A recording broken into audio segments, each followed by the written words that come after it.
to cue the talent. All right. Hello, Alexander. Hello. How are you feeling today? I'm feeling excited. I think it's a good day production wise. I have repeat talent in the studio. That means I'm doing something good. If you came before Fashion Week and you came after Fashion Week, that means whatever we done before is fun and exciting, and folks like you keep coming back to our operations. Yes. So we do have some questions for you today. How do you do your billboard production? So there are three components of it. One component, like what we're doing here, we taking pictures and videos that will go on a billboard, right? So first you need to produce content that can be worthy of a billboard. Number two is actually figure out the day when I come there and film it. So not upload the pictures, and then I have like 4 cameras that do pictures, 4 cameras to do videos, like different angles, front, center, like that kind of stuff. Once I collect all that, I edit and put it together like videos for my clients, my friends, and then the last piece is distribution. So once the billboard is published, the key is to have as many views to because billboard plays a few seconds here and there, but once we put it on, like I have on YouTube like 260,000 subscribers on my 3 channels. On Facebook, I have over 700 pages with 4 million subscribers. So once I post those videos from Billboard, from Times Square on those social media, that's when it gets views, and that's when it gets the attention. That's the cycle that I try to do every month. Okay, that is very interesting.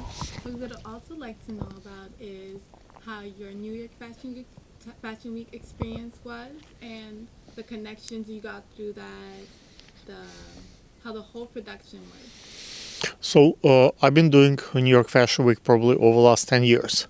And September and the February seasons. So I'm trying to get better at this. I'm trying to earn consistently more money with each season.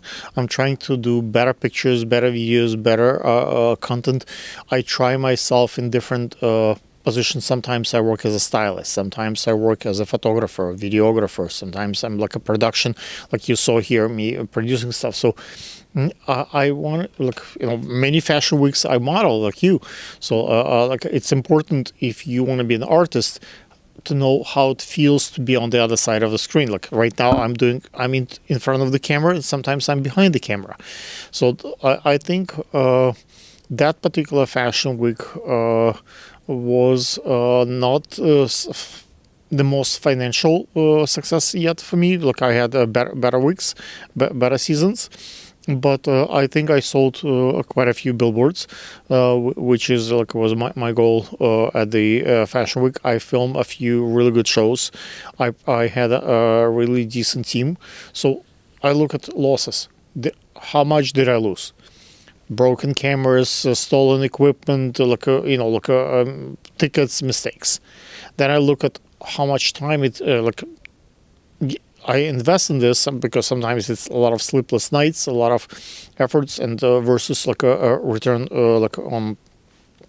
But I think overall the content went quite well, and I'm pretty proud of what I have accomplished this week. Hopefully still more content is coming out. So I just start going through my millions of pictures and videos.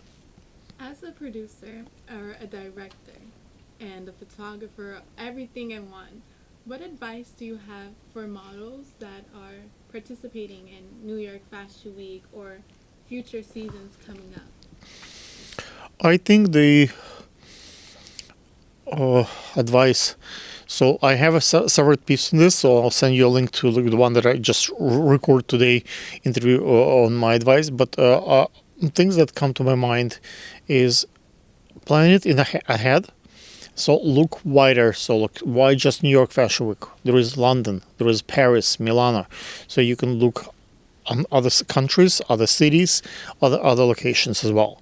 You can also look in advance, like if you have time now to reach out to designers that planning to show in September, you have your spots planned out so you don't have to stand in cold and hot. Like in the summer, it's going to be hot and in line and hope that to get picked. You already will secure your spots. And it's going to be bigger designers, stronger positions with maybe more exposure, more money, more opportunities. So I think the earlier you start, the more opportunities you have going back and forth. Designers sometimes create pieces specifically for you, and it takes months to find the fabric, the colors that will say you have amazing curves. So they will make something that will really look good on you, but not on anybody else. And once they make that designed for you specifically, that will definitely secure your spot. It would be difficult to replace with another model unless she has exact same looks like you or better. I think figuring out what you can get out of Fashion Week, because even though the Fashion Week is over, now it's a lookbook week, basically the time when designers pick the best pictures, the best models, the best, and they produce content that actually goes in the magazines, that actually goes in the publications. So this is the time when out of 20, 30 designs, this is what goes in.